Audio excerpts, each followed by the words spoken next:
Bye, Demel. That fixed it right there. Really? That fixed it right there. I don't even. It's gone. What am I complaining? What am I sad about? What she pissed me off about? When I need to bite that right and there. then when I turn around and open my mouth, you'd be like, That's and there it where is. There it is. There it is.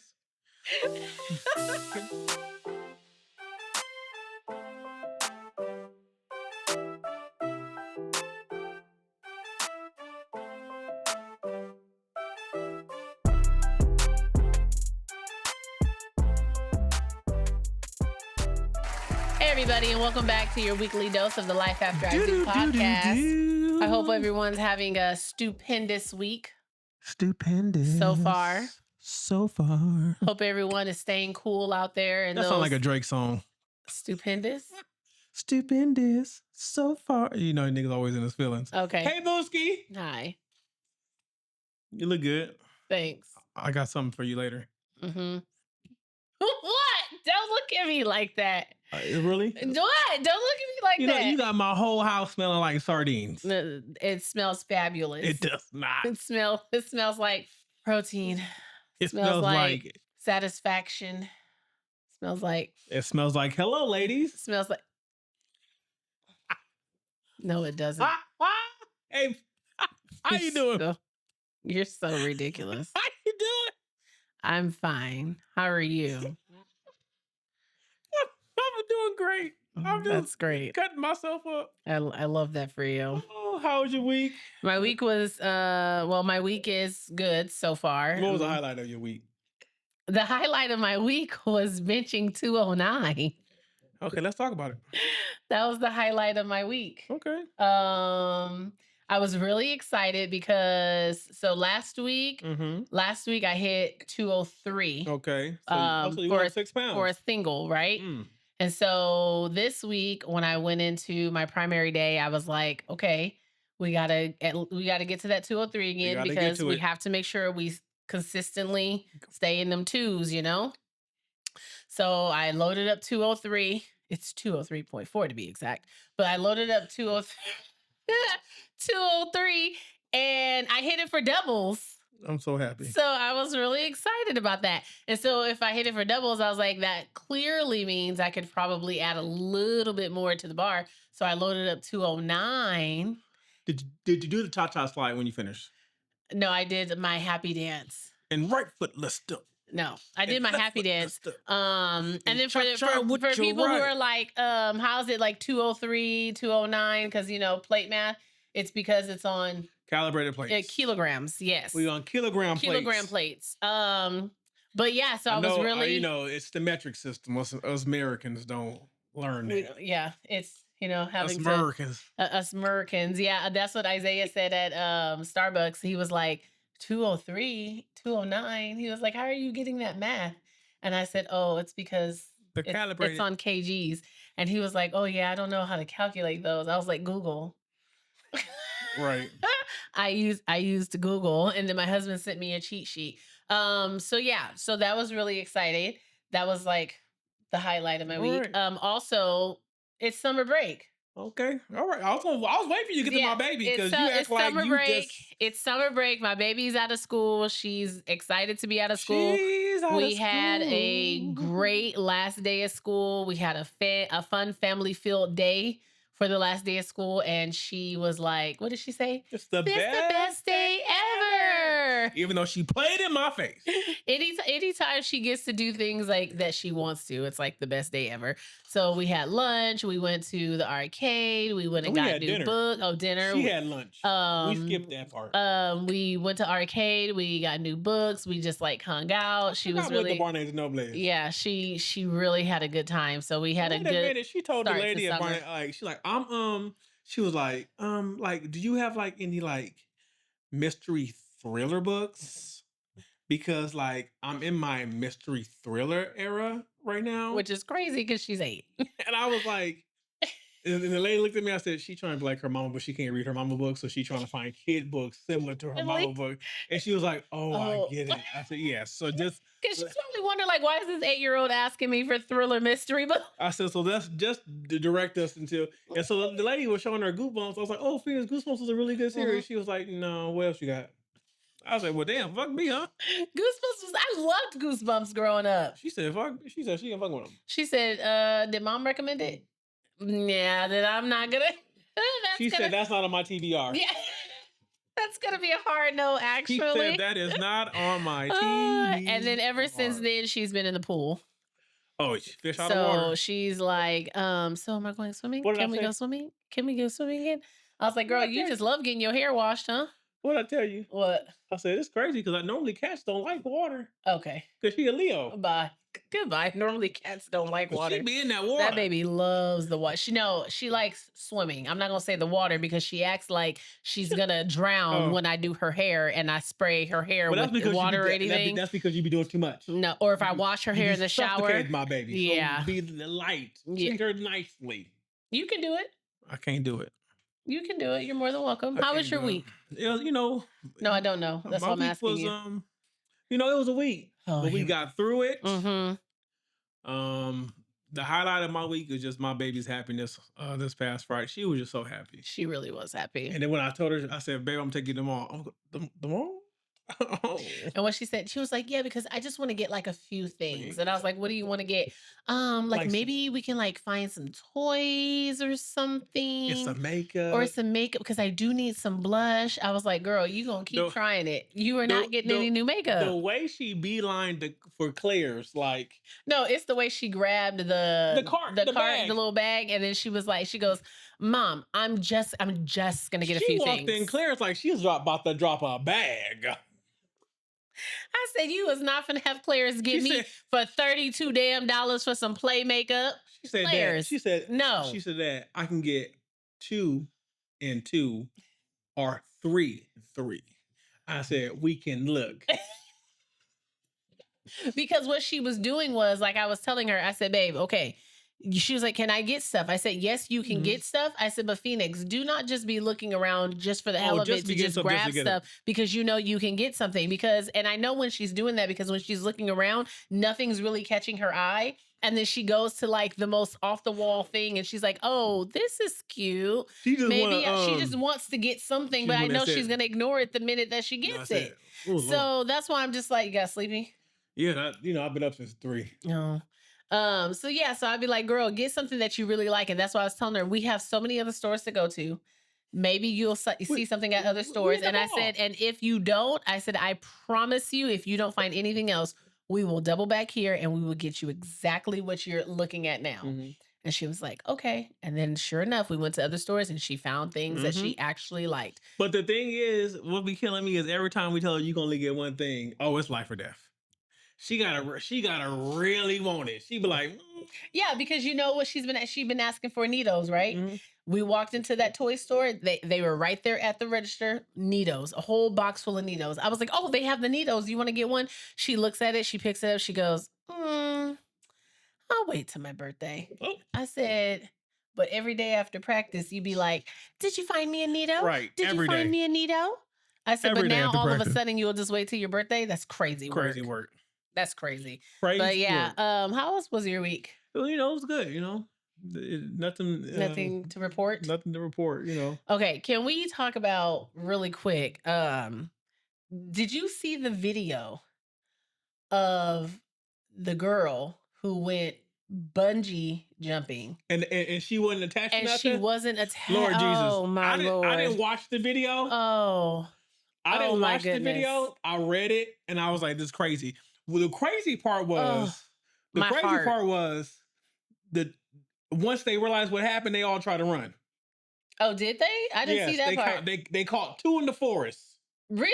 Yes, they tried to run. I didn't know that part. I thought, because I mean, to my understanding, I didn't like really read and look into the story all that much, just like surface level things. But it was a young lady. Apparently, she was about 21 years old. I'm assuming that she was on vacation and she was gonna go bungee jumping, and it was like off of a cliff. And it was like off a bridge, or something. Yeah, and it was a 40 meter drop. Which is about 80 feet, people. Okay, because that's what I was gonna say next. I don't know what the meters is. American here.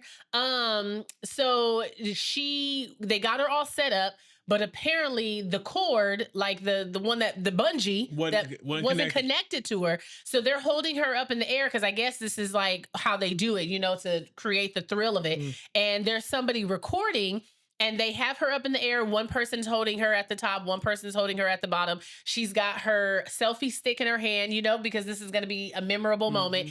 And they toss her over. And then the video that I saw, the person that's recording pans down with the camera, and you could see like the cord that's still there, and the cord's not moving. And I can't understand what they're saying because they're speaking another language. But it sounds like he's saying something to the effect of like she's not attached, like the cord is not attached. And then he walks over to kind of like the edge of the cliff, and then they blurred out that section, and then you just hear all the commotion afterwards. And when I tell you, like, I saw the video, came on my newsfeed, and at first I thought it was like AI or was it real? And then I saw that it was on a, what is it, like CNBC or something like that, a verified account. And I was like, oh my goodness. And then I got on social media and I Googled it, and I was like, oh no, this is real. And my heart just like dropped to my stomach because I have never heard of anything like that ever happening.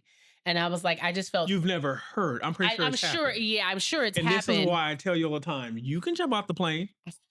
You can jump off the bridge. Off the bridge. I'll be right there championing you because my ass is not doing it. I showed a girl that I met at the pool when Phoenix was swimming. A girl that I met at the pool, and I was showing her the video, and she was, and her child's father was there too, and he was like, "Yeah, that's why I have no interest in doing stuff like that." And I said, "That's crazy," because I was just talking to my husband about how I want to skydive, and she was like, "You've never heard the stories of like people's parachutes not opening, or she said, or they open but then they don't like expand because apparently you have to pack the parachute a certain way for it to unravel properly." And she was like, "And it won't unravel." And I was like, "Now, why did you say that?"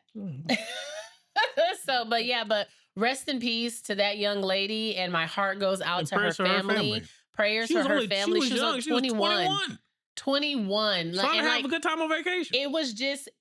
when I was looking at the video, like to see her like excited, and she had her selfie stick in her hand, I was like, she was waiting for like to look at her video and to, you know what I mean? Like she was probably excited and everything. And when I saw that, I said, oh my Lord, my heart just dropped into the pit of my stomach. I was like, I can't.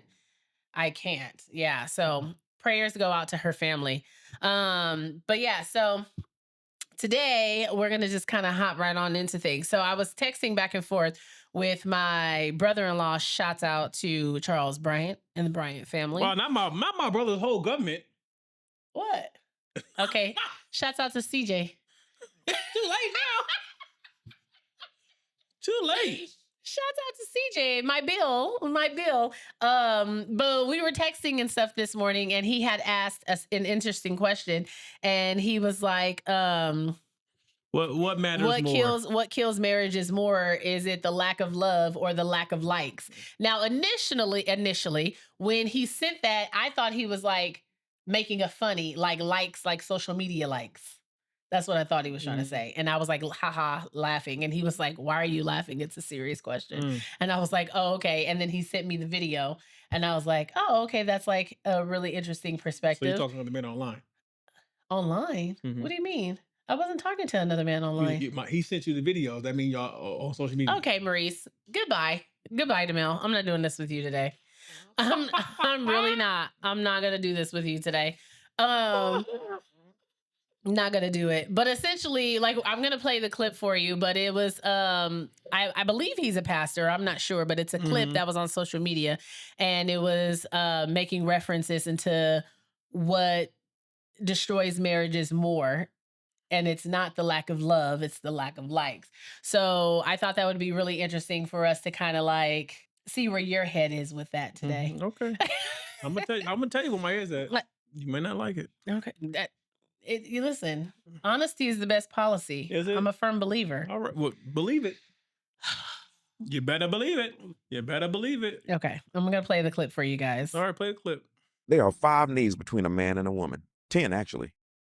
The top 5 needs for a man is he has a need for an attractive spouse, what's attractive to him. He has a need for sexual fulfillment. He has a need to be respected and honored. He has a need for recreational companionship. Okay. Let me watch the game, or watch the game with me. Yes. And the fifth one is he has a need for usually domestic support. There's some men that kind of want their wives to take care of the home. Yes. Woman, she has 5 needs. She has a need to be for her husband to be honest and open with her at all times. She has a need to communicate. She has a need for affection. She has a need for, I can't remember what it's called, but if you are a good father, it meets a need in your wife. And the fifth one is she needs security. So guess what I do? What I do is I teach them what the word says about how a man is supposed to carry himself, how a woman is supposed to carry himself. And so that's the love part. Now here's the like part. The like part is what you need in order to be happy. What destroys a lot of marriages is not lack of love, it's the lack of likes. Wait, what? What destroys most marriages?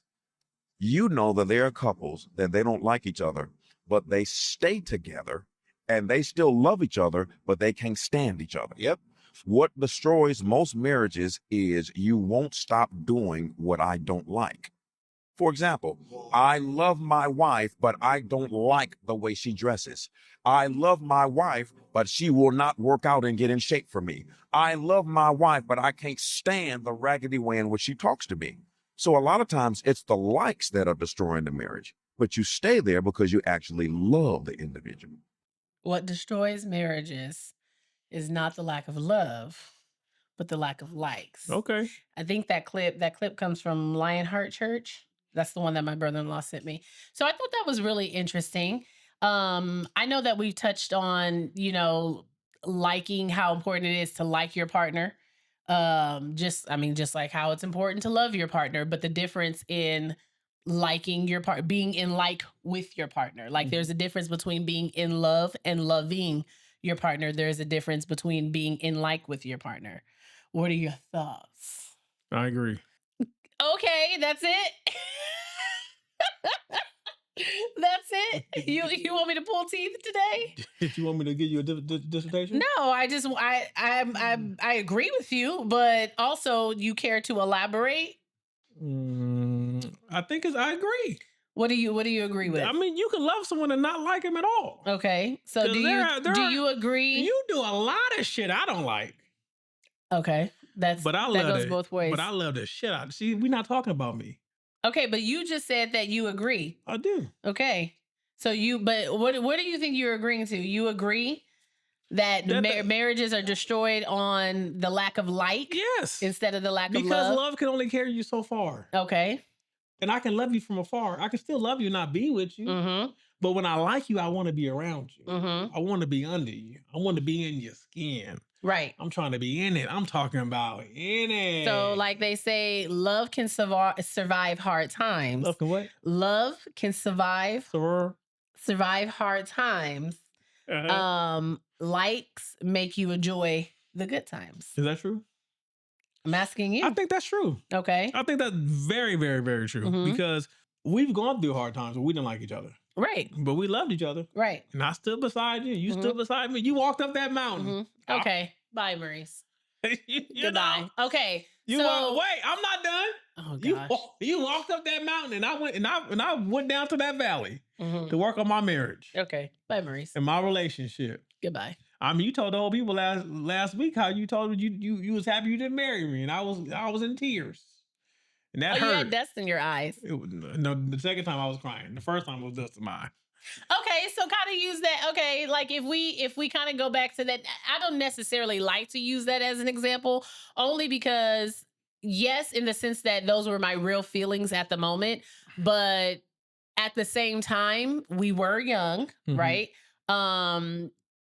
What we were going through was something neither one of us had ever experienced, right? And I feel like for me at that time, I was very much in that headspace of, super concerned with the future. Not to say that I'm not concerned with the future, not concerned, but think about the future. But at that time, it's like, I just knew that I wanted to live an adult life opposite of some of the examples that I had of relationship and adult life that was modeled to me, if that makes sense, right? And so that didn't line up. Like what we were going through at the time felt as though it wasn't going to be lining up with what I saw, what I wanted for myself. You know what I mean? But in reference to this, when he makes the statement that likes destroy marriages more than love, he had given some examples as to like, I love my wife, but I don't like the way she dresses. Okay. Or I love my wife, but I don't like how she won't get in shape for me. Or like, I love my husband, but I don't like how he doesn't he's not affectionate towards me. So like in senses like that, even though you know you're going to go through times where we don't like each other, do you agree? Well, you said you agreed. I think that's where the agreement comes from, is when you have so many like a long stretch of the dislikes, even though that there's love there. Mm-hmm. But when there's a stretch of the dislikes about your partner, that's what starts to take a toll on the relationship. Mm-hmm. Because I also think that kind of coincides with what being in love with someone also is. I mean, this is in love with somebody and being in love with somebody. Right. But that's what I'm saying. Like when you say you love somebody, like for the rest of my life, I will always love you. You can't replace me. Like I will always. You can pause all you want. I know what I did. What you do? Yeah. Put my key in lock that motherfucker. So, but I know for a fact that like I will always love you. There's never going to be a part of me that is not going to love you. All right. But I know that to remain in love with you, it's work. Is constantly. It's a choice you make daily. It is a choice. It's a choice. And that for me, the way when I get up to leave and you snoring. Oh my God. And I'm like, I'm going to stand beside her. And I say, I know it's hard having to get up for work after a long weekend. But for you, not me. And I'll see you when you get home. See you when you get home. But I know that like for me to be in love with you, right? That takes work on my end, but it also takes work on your end, because you constantly do things that remind me of my love for you, which keeps me in love with you. What? Wait a minute. Doing things that make me like you. Oh, like buying sardines. Like buy sardines. Like buying sardines, like supporting me, like being my cheerleader, like he said, being a great father. Those are things that keep me in like with you. Think I'm a great father? Huh? Think I'm a great father? Some days. That I'm just teasing you. All right. Those are things that keep me in love with you, which keeps me in like with you, right? Because it's not just those things, but it's you constantly wanting to do those things. It's you constantly wanting to like, or having the notion to be like, oh, you know what? I think she'll like this. Let me go ahead and do that. Or let me buy her this because like this will be a nice surprise and I want to see a smile on her face, right? So for me, that's why I say I agree that it's the likes more than it's the love, because we can still be together and love each other, but we can also just do that out of obligation. So because I made a promise to you. Would you say that the likes somewhat validate the love, or reaffirms it? I can say I don't want to say validate because it seems like you only love me if you like me. I don't want to say validate. I say reaffirm it. Yeah, that's pretty much like what I said. That and that's you said a lot. Okay, but what I'm saying is like the in love part for me, the way my brain works, the way I put that together is that's what keeps me in love and in like with you, because I see your efforts. I see efforts too. I see your efforts in our partnership. Okay. I see your efforts too. And not only do I see your efforts in our partnership, it makes me it inspires me to want to be a better partner for you. I inspire you? You always inspire me. Oh. Like today, when you sent me your video of your bitch, it inspired me to get into the gym and put. I got to one up one. I said, I want to impress him too, because I felt like you were trying to impress me, and I was like, I was just showing you the progress. You were trying to impress me, so I wanted to impress you. I was just showing you the progress. Okay, well, I just was showing you the progress too, but that's the point. Nah, you was bragging. Listen, but that's the point. Do you know what I mean? Yeah. It's like you are still doing things that fulfill you and that are good for you, but you do them also because it's like, some parts of you also, we can say, for the lack of better verbiage, trying to impress me or trying to make sure that I see you and your gestures and your efforts, right? That's where the like part comes in. I think. Okay. Right? Not to say that I like everything, not to say that you should like your partner 100% of the time, because the truth of the matter is that's just not going to happen. That, I mean, and if you like your partner 100% of the time, you are winning. You have won whatever race this is. You're in the lead. But overall, as much as I'm in love with you, I am also in like with you. No, and like is crazy. Okay. Right? Like, this is a season where I'm also in like with you. There's days where I'm just like, this nigga's really pushing my buttons. Okay. And then there's other days where I'm like, my man, my man, my man. You know what I'm saying? I feel like I get more the other days than my man. Okay. Okay. So like love is, like I said, love is a decision. Like is a feeling. Okay. I mean, love is a feeling too, but okay. Love is a feeling too, but you also make a decision. Do you not? Because when you're in love with somebody, I choose to love you every day. Exactly. Exactly. Some days is an easy choice. Right. Some days is a hard choice. Right.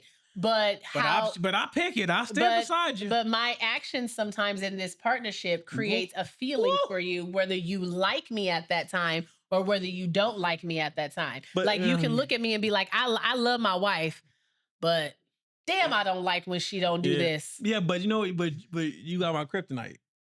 Because then you walk away slowly, and I see that ass bounce. And I'm like, look at them thighs. Like, you know, I don't know why I was bad. Bye, Demel. That fixed it right there. Really? That fixed it right there. I don't even. It's gone. What am I complaining? What am I sad about? What she pissed me off about? When I need to bite that right. And then when I turn around and open my mouth, you'd be like, and there it is. There it is. There it is. Can you love someone and still not like their behavior? Yes. Okay, I'm happy you know that. I'm happy you understand how I feel. Oh, tell me. Tell the people. Because you have behaviors I do not like. Like what? Give me 4. We ain't got that much time. I would really hate to stab you in the eye with this I can write a paper on this. You can write a paper, but you can't give me 4? There are things that I don't like. I just put up with. Okay, you tolerate. I don't like how you manage time. I just tolerate it. Okay. And I thought it was just like when you get dressed, it's I don't like the way you manage time overall. I just feel like because of the way I was raised, I have like this weird sense of urgency to always be somewhere before I'm supposed to be somewhere, and to get like important things done as soon as possible. And you like, it's gonna get done. Okay. We gonna be there. Okay. And inside I'd be like, if she could just move a little faster. Right. But I don't say it to you, but my face do. But and then on the flip side of that, the way I think is I prioritize urgencies, because you take everything on the same wavelength. No matter if it's a low priority, a medium priority, or a high priority, you set everything at a high priority. So, for instance, like if I have a doctor's appointment to get to, I'm gonna get to my doctor's appointment before time and on time. If I have a party to attend and it's just like a regular party, I'm gonna get there. I'm gonna get there eventually when I get there, because the way my brain thinks is like, I'm not going to place such stress on things that don't require that much energy. Okay. Right? So that's why I'm saying, like, you're that way. Like, if you're like, oh, we're going to Disneyland tomorrow, right? I want to be at Disneyland at 5:30. Up and at 'em. My thing is, for one, this is something we've already experienced. I know exactly how this day is going to go, and there's no reason for me to have to be at Disneyland at 5:30 a.m. But we will get there close to the time they open, or we will get there in the morning. See? I'm not finished, because you're not gonna sit here and stress me out over something that doesn't, like, because there's no point. Like, if we had to be there for something specific, you have to wash this hand now. Bye. The second time you done came close to hitting me. If we had to be there for something specific, we get there on time. If it's something where it's just like a day and we're just like going, I'm not gonna sit there and be like, okay, like we have, and that's how you are. Like, you're that way with everything. That's where the balance comes in. I just prioritize differently. I just feel like if my funeral started at 10, you're gonna pull up at 10:30. Is it gonna change the fact that you're dead? And this is what I'm talking about. That's what I'm talking about. I'm gonna cheat. With this. Oh my God. Unless it becomes something where like they start charging by the half hour or the hour. Okay. Okay. That was only one. Give me. I have no more. I am done. I am done. I am done.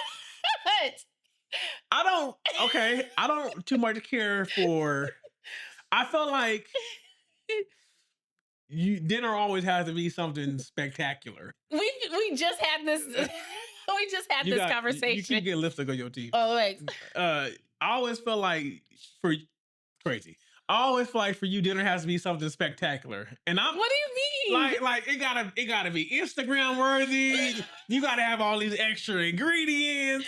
You gotta, it gotta look the part. When I'm like, girl, bake some chicken, put some broccoli and rice on the plate, and let's get it over with. It ain't gotta be fancy. But to me, it's not fancy. But my thing is, okay, when I'm gonna put a little garnish on there, I'm gonna do a little this, first of all, little that. Okay, so there's a couple of different things. Okay. Okay. For one, I would like to feed you variety. Okay. There's one. Okay. For this is spice of life. Listen, for two, it's not that I'm trying to make something like super spectacular, but I also don't want dinner to be so bland and boring where you guys are always like complaining about it. We have seasoning. It's not boring. Okay, it's not bland. But also on that same note, when I had told you, I was like, okay, like if you tell me what you want to eat, I'll cook it for you, right? And before that, I was making dinner and I would make something different like every single night, was I not? Yes. That shit became very tiring very quickly, and but you were doing that yourself. I know, but were you complaining? I did not complain. You did not complain. And I knew you liked it because every time I tried something new, you'd be like, oh, like this is different. And you would tell me like, babe, keep this in the arsenal. This I don't like so much. Get rid of this. Yeah, get rid of this or keep this or whatever, right? So then when I stopped doing that, I was like, okay, what we're going to do is I made the dinner calendar and I was like, Mondays, we're going to have this. Tuesdays, we're going to have this. You were not cool with that. You were cool with that for like the month. And then after that, you and your daughter both kept complaining. No.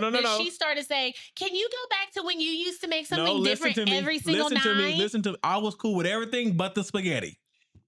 If you would have cut everything but the spaghetti. No. I've had enough spaghetti for a lifetime. I don't know what it is about my people. But spaghetti is that struggle meal, the menu over. It's the meal you get at every wake. It's the default meal at every party where you don't want to spend a lot of money. I am sick and tired of you. I offered to make baked spaghetti. I don't care what kind of spaghetti. If it's spaghetti, I don't want it. Period. But it's cost efficient. You had lunch for the next day. Okay. You know?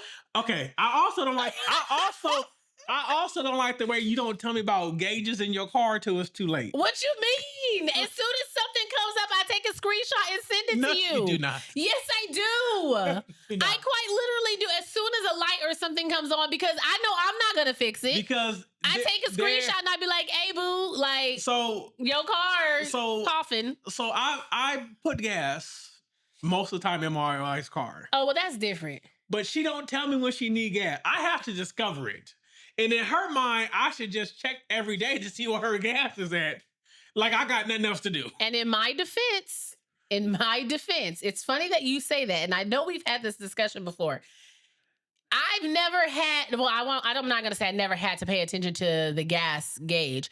But you always have like put gas in my car, but before I even have a chance to like look at it, I'm just used to getting in the car and there being gas in it. So the way I start thinking is, oh, he's keeping up with my gas gauge. Like if in the event where it gets too low and you haven't put a gas in the car yet, then I might be like, hey babe, like I need gas. You want me to stop by and get gas? But that typically doesn't happen. I just get in the car and there's gas there. So you never told me you didn't like me not telling you my gas was low. Now I got to pay attention to that. It'd be nice.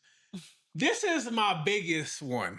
Okay, the time one is number 2. Okay, what's number 1? This one you have inherited from your mother. I feel like we've gone off on a tangent, but yes. No, you asked me for 4 behaviors I don't like. Okay. You do not need a new outfit for every holiday. It's St. Patty's Day. You don't need a new outfit. You don't need a new fit for every made up holiday. Okay, first of all, no. First of all, I think that's a cultural thing. I don't think it's just my household. It's a waste of money. I think that is a cultural thing. You guys sound off in the comments. Were you raised to get like a new pair of shoes or like a new outfit or something if you had like a dinner to go to or a family function or like just an event? It is an excuse that you use It's to not shop. an excuse. If I have something to wear, I just wear what I have. But if I don't have anything that I feel is appropriate or that I'm going to be comfortable in, depending on the event, then I will go and find something that will make me feel comfortable. You do not need an outfit for Martin Luther King Day. Okay, Maurice, you're being so dramatic right now. I don't buy anything for Martin Luther King Day unless we're going somewhere. If we have an event to go to and I don't have anything, then I will get something. You asked before I gave you four. Is friendship offering the secret ingredient? Is what? Friendship offering the secret ingredient. Is friendship friendship often? Oh, that's the secret ingredient. That's the word I was waiting for you to enunciate. It was because I said offering. Another thing, that's another behavior I don't like about you. You always trying to talk about me. Don't touch me. Unhand me, you heathen. I was just teasing you. With friends like you, who need enemies. Okay, bye. Yes. Having a you think we friends? We are friends. We're besties. With benefits, because we be punching. What? Get out of my face! Ain't nobody punching. What you call it? What you call it? I call it bubble time with my spouse. All right. I call it chitty bang bang. Okay. Yes, I think friendship is foundational. Oh, is it? Yeah. I would agree. Yeah. We were great friends. We were great friends. I always wanted that ass. I think, friendship. But I always wanted that ass. Okay. It was the ass that attracted me. It says many couples describe their spouse as their favorite person, not just the person I'm committed to. Well, I can say currently you are my favorite person. In this realm right now. Right. Like you was not always my favorite person. Right. Because ain't nobody better than Baby Ruth. Right. You just got back on my list. But yes, I can give two shits. you do give two shits actually. Now. Okay. You know what? It says love gets you through crisis, and I don't think that's true because I'm going through one right now. Okay. You're not. You're not. It ain't no love. Ain't no love here no more. Crises like when illness strikes, when money gets tight. Oh, Jesus. When life becomes difficult. Why are you laughing? Because never mind. Love is what says, I'm not leaving. Oh, what does it say? Okay. It says, like alone usually isn't enough during those times. Love says I'm not leaving, but I'm in the waiting room. Okay.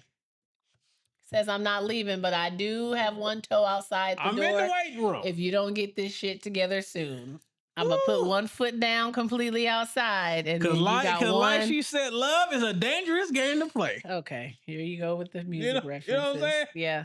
Okay. I do like this one though. And I think this kind of goes back into like being in love and being in like, where it says likes create everyday happiness. That's true. Because when I like you and when you do something that makes me like you, it does make my day. Like laughing together, having great conversations with each other, meeting each other's love languages, enjoying just sharing life. Like, I think that's where the light comes in at. Speaking of love languages. Oh, gosh. Okay. I don't like how that one just like. Speaking of love, before my wife left me this weekend to be with her child at the pool, my wife cleaned this house, y'all.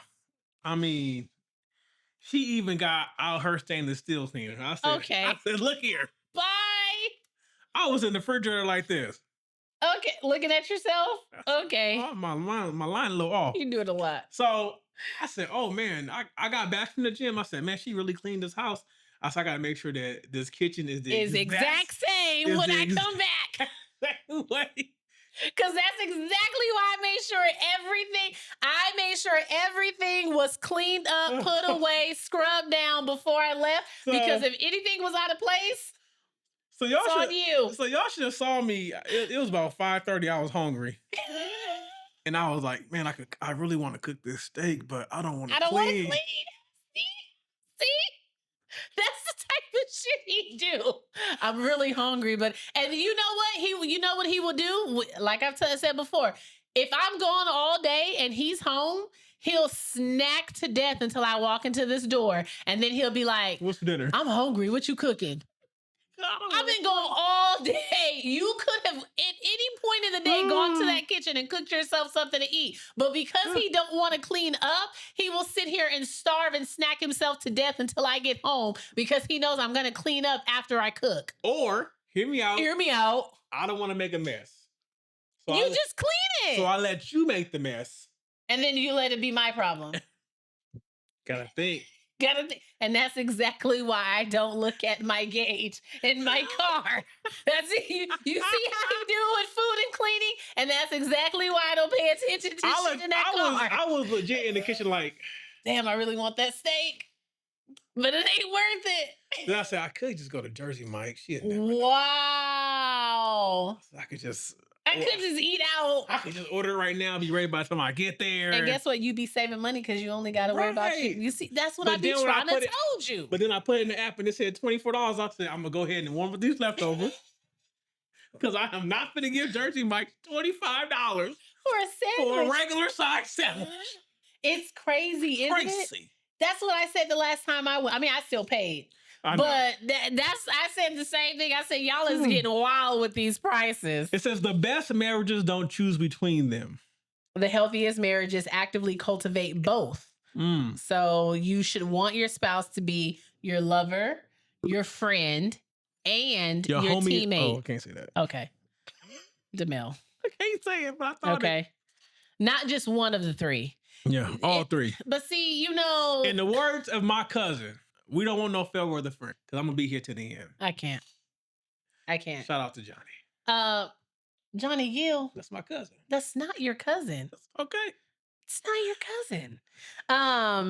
The only thing is like sometimes like, okay, yes, your lover all the time, but teammate and friend, I don't know all the time. I'm always your friend. I'm always your teammate. Oh. I'll be rooting for you. Shoot. I know you don't root for me. Shoot. I'm teasing. Like when you go get stuff when I'm not around. What you mean? And then tell me about it. What you mean? Oh, okay. No, I'm asking you. I really don't know what you mean. Like when you sneak and get your Chipotle? It's not sneaking. I just don't mention it. Okay, go ahead. Nothing else. What? I have nothing else. Go ahead. I just don't mention it. Okay. I just don't mention it. I'm about to go to sleep on you. What? Why? Go ahead. Okay, whatever. So the pastor had mentioned women needing to feel secure. I think that is absolutely true. Women often need to feel love, right? Partner enjoying talking to us, seeking our company, valuing our thoughts. I mean, you think a lot. Don't mean they're all valid. Really? You think a lot. It doesn't mean they're all valid, but they're my thoughts. And you're entitled to them. You know? Men sometimes associate love with providing, protecting, and staying loyal. Even when emotions fluctuate. Now, that's true. That's like obligation, though. He obligated. Let me tell you. He obligated. Let me tell you. I say it all the time. I have a commitment that I have vowed to. And I plan on keeping it. So I am obligated. Trust and believe. I don't always feel like providing. No. Sometimes I don't want to be your protection. Because sometimes I want to be the one attacking you. So I can't protect you and attack you at the same time. Sometimes I want to be the one attacking you. So I can't attack you and protect you at the same time. You know? But I am always loyal. Yeah. I mean, I wouldn't know, but I take your word for it. Oh, I mean, I trust that you are. No, all psych kids. That just means there's no evidence. What that mean? You don't want to have the baby on me? Huh?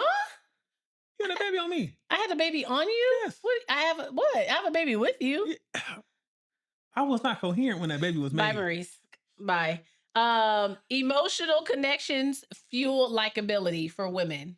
Okay. Absolutely agree. All Women right. often feel closest when conversations go beyond logistics and responsibilities. So when I feel like you are operating not just out of obligation, but because you want to. Like I said earlier, when you do things that you know are either going to make me happy, put a smile on my face, or just bring me some type of joy, that's not necessarily acting out of obligation because you don't necessarily have to do those things. No, I don't. But you do. I like to think that you do those things because you like me and because you're in like with me. Wow, I like that ass. Okay. You know, men often view respect. Respect often influences likability for men. Many men find it difficult to like a relationship where they feel constantly criticized or disrespected. Now, I mean, who wants to be criticized or disrespected? I think that goes both ways. Okay. That's how I feel personally. Nobody wants to be criticized. No. I mean, constructive criticism. Men want their wives to be their safe place. Now, look here, this is true. I need to know that I can come to you and it be a place of peace, encouragement, and friendship. Okay. I need to know that when I can come here, I can be vulnerable. I can get some dust in my eye. Okay. You know, I could be encouraged. It's gonna be okay. We gonna get them next time. Okay. And a little note, go get them. Go get them. And some friendship. Like, nah, nigga, you messing up. You fucking up right now. What's all this cussing? I told you the other day, I said, you cussing too much for me. You gotta stop working out because you started to cuss too much for me. We gonna just stop working out? No, you. What does that have to do? Because you cussing too much. What does that have to do with me working out? Because you used to be a lady, now you just I'm not lady enough for you. I'm not soft enough for you. You definitely not part of the Turtle Club no more. Men may stay focused on love long after the like has faded. And I think this is true. Oh, say that again. Men may stay longer after love. I mean, it's longer. You got me messing up. Men may stay because of love longer after the like has faded. So meaning like after I don't like you, but I love you, right? And I think that goes back to commitment, an obligation. I'm obligated. I've said I've given this woman my word, and so whether I like her or not, I'm gonna honor my word because that's who I am. Yeah. And sometimes that hurts some people because sometimes it don't play in their favor because sometimes they got a woman that know he gonna still be there no matter how doggish she get. But it go both ways. It does go both ways, but I would also challenge that. I mean, obviously, we don't have any statistics or anything in front of us, but I'm willing to lean that. I mean, I don't know. Like I said, we don't have any statistics, but I don't think the staying is that long. I mean, here's the thing. Maybe yes, staying in the marriage, but how about being loyal in the marriage? No. Because typically, I'm right here. Really. You think I like you all these really? years? Really, DeMel? Right. Okay. Because typically, when it comes to men and women, women will tend to put up with a lot of things, not having love, not having, what did he say? Not having communication, not having security, not having affection, a lot longer, right? And probably not having love, but still staying for purposes of, especially if there's children involved, to ensure that children have a 2-parent household, women putting their own emotions on the back burner, and still remaining like loyal. Men might stay in, and of course, this is very like broad. I'm not saying all men. You might stay in the marriage, but are you still loyal in the marriage? Because it's easier to stay in there when you got something on the side that's still keeping your attention and keeping you happy in the way that you want to be. Shirley.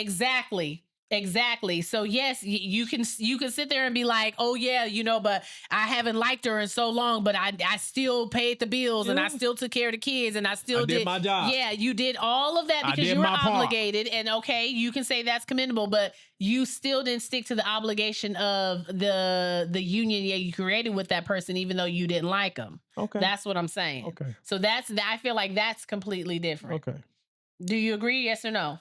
I agree. Why are you looking so somber now? I'm going through the emotions. Okay. It says here that shared fun matters. Many husbands feel closest to their wives when they're laughing, playing, and experiencing life together. Absolutely. This is true. Absolutely. Because when we get a good workout together, it's fireworks. Especially then that the Beatle hit, and then you come home and finish it All off. right. Okay. Woo! Friendship creates. I'm not doing this with him. Get your piece of evil ass. Okay. Woo! And friendship creates security. Because evil is good. A wife often feels safer and if you get your piece when of her ass, husband feels like her best friend. Woo! That's the portion of, I feel like that aligns with the security portion too. Okay. Physical intimacy often reinforces both love and life. For many men, affection and intimacy strengthens both emotional connection and friendship. This is true. Mm-hmm. Because if you ain't giving it up, I don't feel like you like me like that. If you like... I don't feel like you like me like that. If you like me, it'd be on me. You know what I'm saying? If you like me, I'd be like, ooh. You know what I'm saying? Hit you with the ooh. If you liked me, you give me some money. You have money. You have all my cards. We have one account. What are you talking about? I feel like if you liked me, you give me some money. You have the money. I'm saying that's what it sounds like to me when you say that. So that I feel like how he said for men, when he said that men have 5 basic needs: to be attractive, to have an attractive spouse. Are you attractive? I mean, I'm still pulling, so yeah. Are you pulling me? Huh? Are you pulling me? Yeah, I am. That's the only pull that matters. Turn the magnet off. That's the only pull that matters. Stop trying to save yourself. Or you better stop before she get mad again. She get mad again. Are you calling me a whore? You my whore. So having an attractive spouse, sex, respect. I feel like all that is tied up in there. Mm-hmm. What about the recreational companionship? I think we have that with the gym. Yeah. So you don't do anything else outside, but I do a lot of things outside. Okay, I visit bookstores. Okay, I go to outside cafes. In the world that's not covered. It says men want to feel chosen too. Many husbands don't just want loyalty. They want to know if she met me today, she would still choose me. Would you still choose me? I feel like I would. I don't think you would. Some days I feel like that. Today wouldn't. It really just depends on what your bench looked like that day. Like if I was meeting you for... I'm done. If I was meeting you for the first time and we were at the gym, I would have to see what your bench looks like that day. And then I'll let you know if... What? I'm done. I'm just joking. I'm just teasing you. Let's see. Oh, women want to be pursued beyond marriage. I do a good job of that. Many women miss feeling desired and pursued after the wedding vows. After years of being married. Chasing you. I chased you this morning. I chased you while you're asleep. I tried to chase you today. I chased you when you get out the bed. I chased you when you get dressed. That's just because you be horny. In the shower. You just be horny. I chase you when you're in the kitchen. You can't run from me because I'm on your ass. That's just because you be horny. That's why. Or maybe because I like what I see. That too. I like you. And I want you. Now we can do this the easy way. Or we can do this the hard way. Oh, I see you choosing the hard way. We should watch that later. Okay, guys. Yeah, but I think all in all, I agree. Mm-hmm.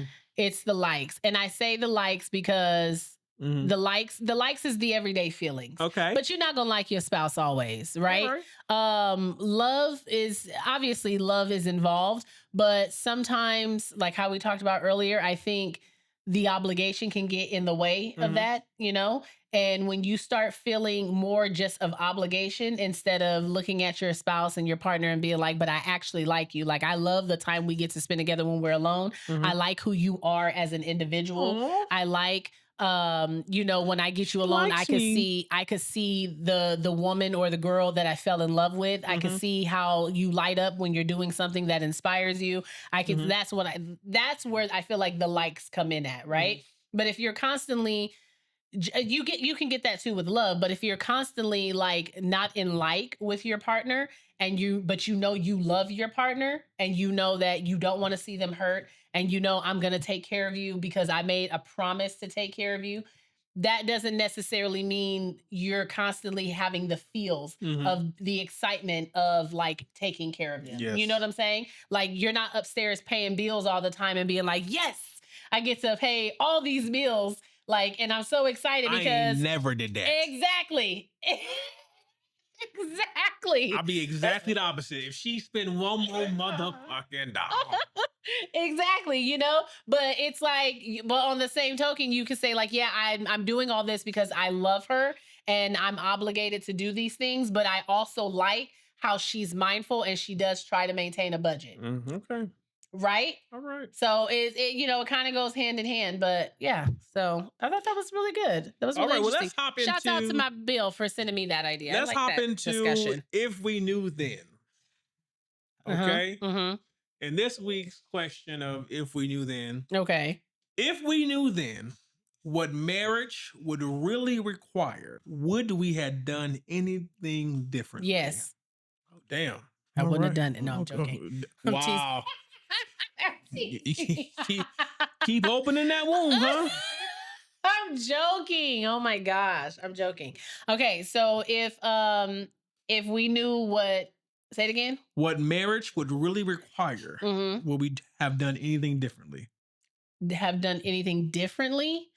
I'm trying to think about it in perspective of like us together as a couple, like decisions we've made together.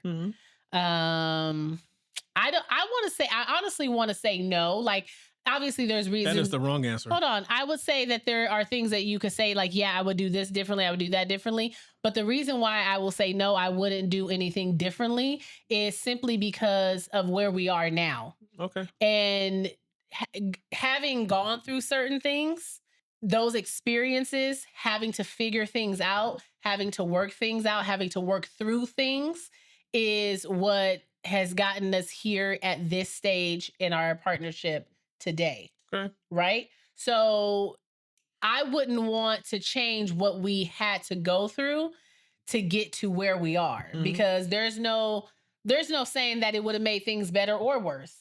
You know, like, because if you say like, if there's a decision that we regretted making, and if we think we could go back and how we think that would have played out had we made a different decision, you're assuming that making a different decision would have panned out in a more favorable way.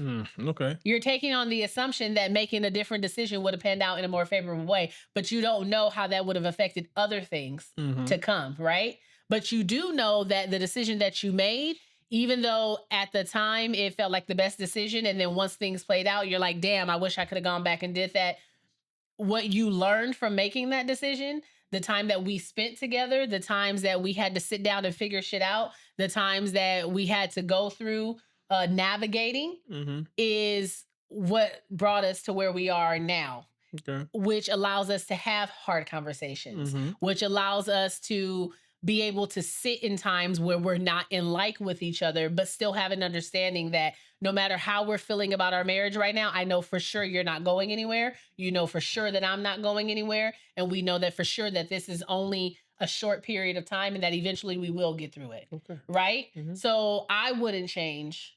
I wouldn't change anything. That's beautiful. Everything you said was beautiful. However, it was incorrect. Okay. Knowing what we know about marriage now, we should have got married at 15. Okay. First of all, wasn't nobody getting no married at 15. We should have got married at 15. We should have bought the house at 18. And we should have started having kids at 19? At 22. No. Other than that, everything was great. Everything else was great. Everything you said was beautiful. Beautiful. It was beautiful. The only thing is that the timeline and our money timeline would have been a lot better. Yeah, but see, you're assuming. You're right. You're assuming that but I'm because right. of how the decisions that you chose to make. I had the time stone and I went back and I saw that timeline. No, you didn't see that timeline. And I know I'm right. Because then you also would understand that there's a billion timelines. There isn't just one. There isn't just one or two with that decision. Okay, Merker. I'm just saying there's an infinite amount of lifelines. So all right, guys, let's hop on into the comment of the week, people. Okay, here we go. The comment of the week. I don't know how many I got. Okay. I'm going to read them and you're going to enjoy them. I'm going to read them and you're going to enjoy them. Because I enjoyed them. That's crazy. These first two come from the post about the son's baby mama demanding that the grandmother meet her first before she has the baby. Mm-hmm. Okay? That heifer. That hoe. Bye, DeBelle. And this first comment comes from, babe, say her name. Tika? We're going to go with that. And she said, not the side piece making demands when she forced her way into these people's lives. And that son is also allowed it. Now, look here. You was nice calling her the side piece. Facts. I called her the hoe. Okay. The whore. Okay. The Jezebel. Okay. The Helen of Troy. Okay, Maurice. You're doing a lot. The Helen of Troy. Because who does she think she is? The Helen of Troy. To come in here and make demands. Okay? Oh, God. The next comment comes from the same post, comes from Too Hot to Trot. I like that name. And she says, Hello, whore. Unpleasant to meet you.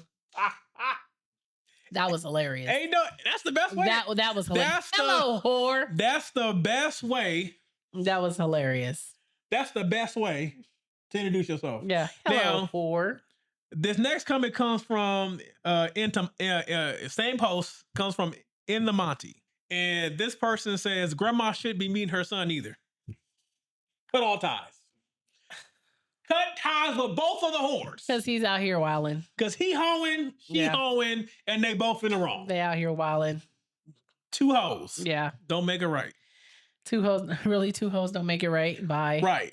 And this last post, this last one comes from the post about when my wife was saying about her misconceptions of me being sensitive, right? Misconceptions. Yes, oh, yeah. Right. Mm-hmm. And basically she tell y'all I be crying and shit. And I do play as fuck up. And this comment comes from Extra Jelly 29. Look here. She said, "Oh, wait a minute, the name." Yes, I love the name. I love the name too. What? We got to incorporate that. Okay, bye. She says, telling on him and defending him at the same time. She loves it. Because why is she putting my business out here? What are you talking about? We're talking about in a good way. We talked about it before. We've mentioned it before. Listen, this is open, honest marital conversations, is it not? Is it not? That's all right. We trying to help the people. We ain't the only people that have been through a tough time. Right? And couples can feel alone sometimes when they're going through a rough patch. But you had to tell all my business. You could have put a little. What, that you cried? You could have put a little sugar around the edges or something. Okay, he didn't have that many tears. It was not that many tears. Is that better? I don't like you, but I love you. That's funny. All right, guys, let's hop on into our 2 cents. Okay, let's see. This one says, am I overdoing it on the me time? Is this a booski? No, this one's not a booski. Oh, okay. It says, hi, moms. I'd like to ask for a gut check on whether I'm being selfish due to the amount of time I spend out of the house. No. We ain't got to read it. Okay. Husband and I have 2 elementary-aged children. Absolutely not. He plays pickup basketball 2 times a week and goes to the gym 2 times a week. 2 of those are during kid hours, which means I solo parent. I have never had an issue with any of it. Okay. 6 months ago, I joined a Pilates gym and have since gotten really into it. All right. I've made friends and now I go 2 to 3 times a week. I love it. I take evening classes that start right around bedtime, which means he is also solo parenting for 30 minutes so that I can leave to get to class on time. 30 minutes. Consider it. We always make sure that the kids are ready for bed so that all he has to do is read them a book and tuck them in. Okay. We planned a girls' night out this past Saturday, and I had a blast. I came home all jazzed up and told him about how we like to try it every other month or so. Every other month or so. Enjoy yourself. He balked and accused me of acting like I don't have a family because the girls' nights are on the weekends, which is prime family time. Okay. Saturday was the second night I went out with them. The first was on Friday, months ago when I first joined. He thinks that I, quote unquote, really need to think about my priorities because between going to my classes and planning these social events, I'm leaving my family out to dry and I'm starting to act like I'm a single woman. I honestly don't think that I'm overdoing it, but would appreciate somebody else's perspective. Girl! Hell no! Hell no! Girl, look here. He's just mad because he got to do 30 minutes of bedtime by himself. And he think he's parenting on his own all of a sudden. The bedtime ain't the problem. Is her having an identity? No, that ain't the problem either. That's probably the problem. The Saturdays are the problem. Why? Because he want to do all day. Because it's all day. Yeah. It ain't just 30 minutes. He got to really father. But every other month, Maurice, though? No. Every other month. You don't get to complain every other month.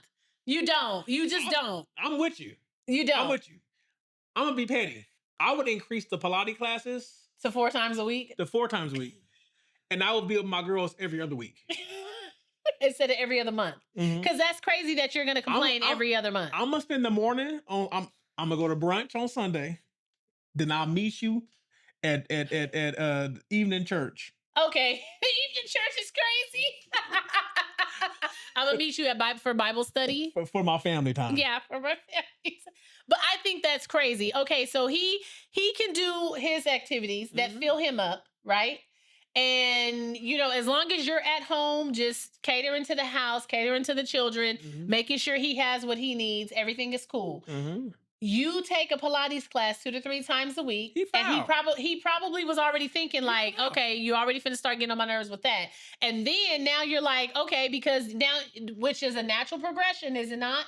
You start meeting people. Yeah. Now you're starting to come out of you're starting to get back to who you are as a person, as an individual. And you're like, oh, damn, I do enjoy going out. I can still make friends at my big grown age. Okay. I can still do things. And now he has a problem with that because you're taking time away from, but you're taking time to fill your own cup. Say what needs to be said. To be better for your family. Say what needs to be said. It's true. You have to fill your own cup. Him going to the gym 2 times a week, that helps to fill his cup. That helps to fill him up. That helps to work on. You saying this shit so nice.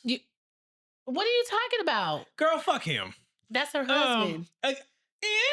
You know what? It's funny that you said that, Ed, because Pastor said spiritual warfare. And he said that can also come from your spouse because the devil is always working. And your spouse sometimes can be your biggest ops. If Pastor said that. Respectful. I mean, fuck him respectfully. I don't know how that works, but okay. She'll figure it out. She'll figure it out. If he can't manage a couple hours every 2 months, the father, to let you have your time, y'all gonna need to go to some counseling because what's the issue here? I mean, clearly he ain't that attached to you because he play ball. Bye, Maurice. He don't invite you to the gym, play ball with him. Yeah. Or hey, where grandma at? He can take the kids to grandma. I can't. But no, take out shit. Go to Pilates 4 times a week. Yeah, that's what I said. Okay, let me see. Am I the jerk for refusing to give my brother my old place? Probably not. Okay. Me and my brother have always been on different paths. I've worked hard, lived well below my means for years, saved like mad, and recently I was finally able to buy a second little place, a small flat. Oh, Lord. By stretching myself a fair bit and using the equity from my first home. My brother, on the other hand, has always lived for the moment. Decent enough salary, but very little to show for it. Lots of holidays, lots of takeaway, a lot of things just kind of messing over his money. She said, but no judgment because it's his life. He does what he wants.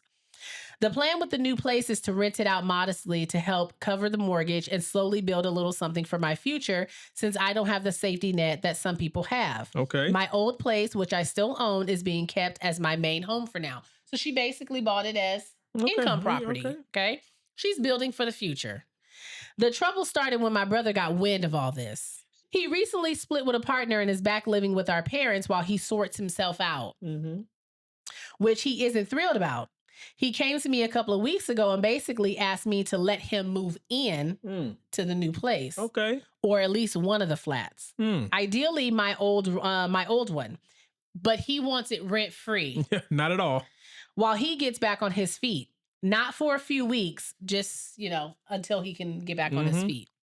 I tried to say that I wasn't comfortable doing that I've worked really hard for both places and I'm counting on the rent from the new one to cover my mortgage of the one I'm currently living in. So I can't just let him live there rent free. I offered to help him look for somewhere reasonable, even said that I put a bit towards his deposit if he found a decent rental. That's a nice sister. He says that she's being selfish because I own 2 places now and it's barely costing me anything. Okay. And that I have forgotten where I come from. What the my fuck? My mom is gently nudging me to quote unquote just let him stay for a bit. He's your brother. My dad thinks that I've done more than enough. But I do feel a little bad because he's not in a great spot, but I didn't cause it and I set myself on fire to keep him warm. Am I the asshole for refusing? Fuck no. Fuck no. Absolutely not. And shame on your mom. Shame on your mom for trying to convince you to let your brother live in a place rent free and expecting you to cover 2 mortgages by yourself while he figures things out and gets it together. And he's their son. He's the son. Tell your mama the same Crazy thing work. Major Payne told that pretty lady. What? Get your titty out his mouth. Bye. And let him be a man. Bye. Goodbye. Get your titty out his mouth. Bye, Shout Maurice. out to Dad.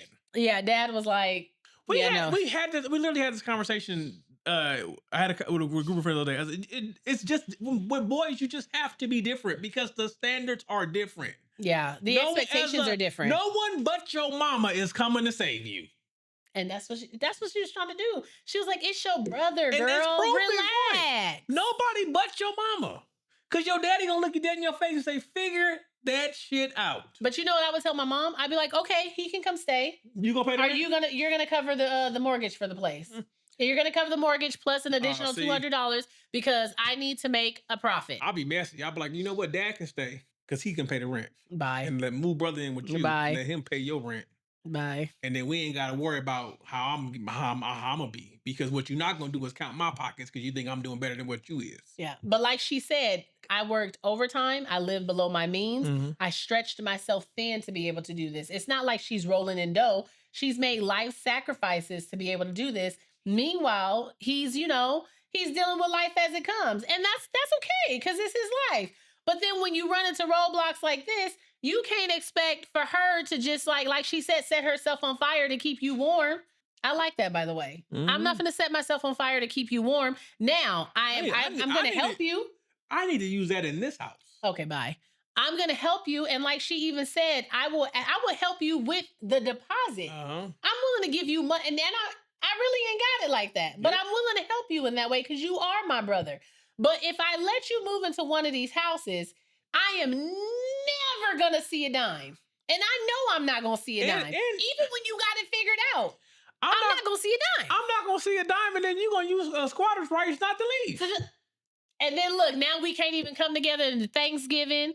We ain't talking no more. Mom and dad is pissed because we don't get along anymore. Family is split, all because you didn't want to pay the rent. Yeah. That's crazy work. Go ahead. Crazy. Let's see. This one's from a Booski. Hey, Booski. Am I the asshole for not wanting my mother-in-law in the room while I'm giving birth? No. My husband and I have been together since 15 and he was 18. We're now 25 and 28. I've always been close with his family, which includes his mother, his father, his sister, and his brother. This is our first child, and I want the support of my mother and my sister in the room with me. It's not like my child is their first grandchild. Her daughter has 3 kids, and her oldest son also has 3 kids.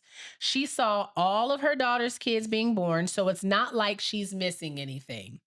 I love her. We've always had a nice relationship. We go shopping together, talk on the phone together all the time. However, I'd like to draw the line.